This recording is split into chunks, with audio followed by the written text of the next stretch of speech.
Assalamualaikum warahmatullahi wabarakatuh. Perkenalkan, nama saya Reza Palevi dari kelas 11 IPS 3, Presensi 27. Kali ini saya akan membawakan materi yang berjudul Kesadaran akan Persatuan dan Kesatuan dalam Negara Kesatuan Republik Indonesia. Persatuan dan kesatuan merupakan hal penting yang harus dimiliki setiap bangsa. Persatuan dan kesatuan menjadi satu di antara senjata paling ampuh agar tetap utuh. Arti dari kesatuan dan persatuan berasal dari dua kata, yaitu persatuan berasal dari kata satu yang berarti utuh dan tidak terpecah belah. Sedangkan kesatuan merupakan hasil dari persatuan yang telah menjadi utuh. Makna persatuan dan kesatuan.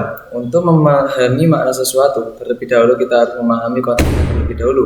Demikian pula jika kita hendak memahami makna persatuan dan kesatuan bangsa, terlebih dahulu kita harus temukan dan pahami konsep-konsepnya. Jika kita analisis dalam substansi persatuan dan kesatuan bangsa, terdapat sejumlah konsep dasar. Di antaranya adalah persatuan, kesatuan, bangsa, integrasi nasional, nasionalisme, dan patriotisme.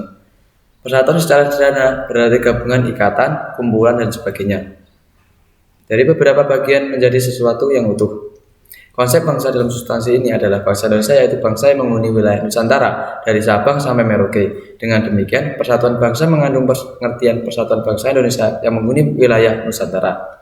Oleh karena itu, persatuan bangsa sangat perlu terus dibina. Terbinanya persatuan bangsa akan melahirkan kesatuan bangsa, yakni suatu kondisi yang utuh untuk memperlihatkan adanya keamanan, kesentosaan, dan kejayaan. Manakala kesatuan bangsa tercipta, maka kehidupan bangsa akan aman, sentosa, dan jaya. Faktor pendukung persatuan dan kesatuan bangsa Indonesia dalam aspek pembangunan persatuan dan kesatuan memiliki peranan penting dalam meningkatkan harga diri bangsa di hadapan bangsa dan negara asing. Bangsa dan negara asing menghormati bangsa dan negara kita, serta tidak berani mencampuri urusan negara kita. Bangsa dan negara kita tidak akan mudah terpecah belah dan diinjak oleh negara lain. Jika seluruh lapisan masyarakat memperkuat persatuan dan kesatuan bangsa, sekarang Indonesia dihadapkan dengan berbagai macam masalah seperti tawuran pelajar, persekusi yang dilakukan oleh sekelompok warga, ujaran kebencian dalam media sosial, permusuhan antar kelompok, perilaku koruptif, dan ketegangan antar etnik hingga muncul ideologi radikal.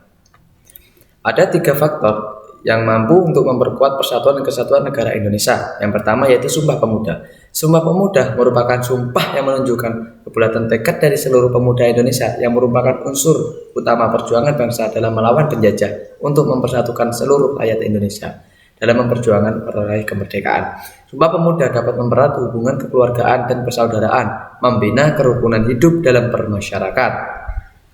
Yang kedua adalah Pancasila.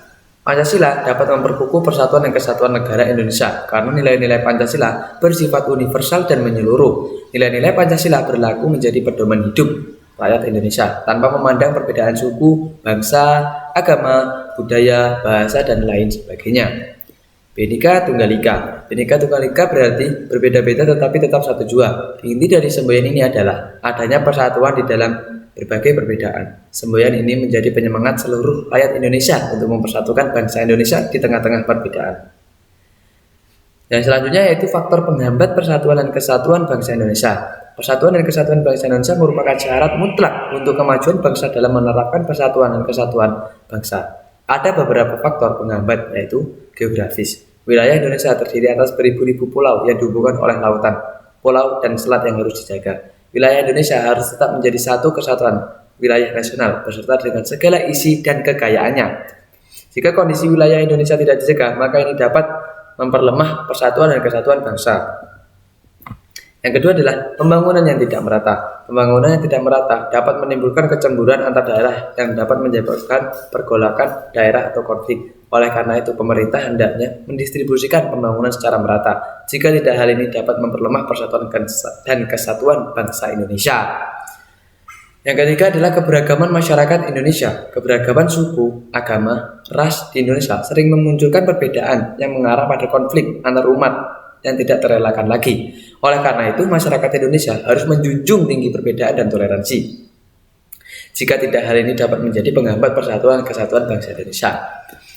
Yang keempat adalah munculnya gejala etnosentrisme.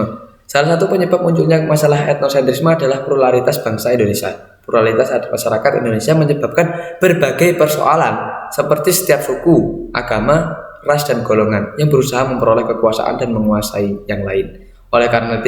Karena itu, hal ini dapat memperlemah persatuan dan kesatuan bangsa Indonesia. Yang terakhir, melemahnya nilai budaya bangsa. Maksudnya budaya asing ke Indonesia merupakan hal yang wajar asalkan budaya tersebut sesuai dengan kepribadian bangsa Indonesia. Akan tetapi, kita juga harus menjaga budaya kita agar tidak luntur. Jika masuknya budaya asing ini tidak dapat diantisipasi dengan baik, hal ini dapat memperlemah persatuan dan kesatuan bangsa. Sekian dari saya. Wassalamualaikum warahmatullahi wabarakatuh.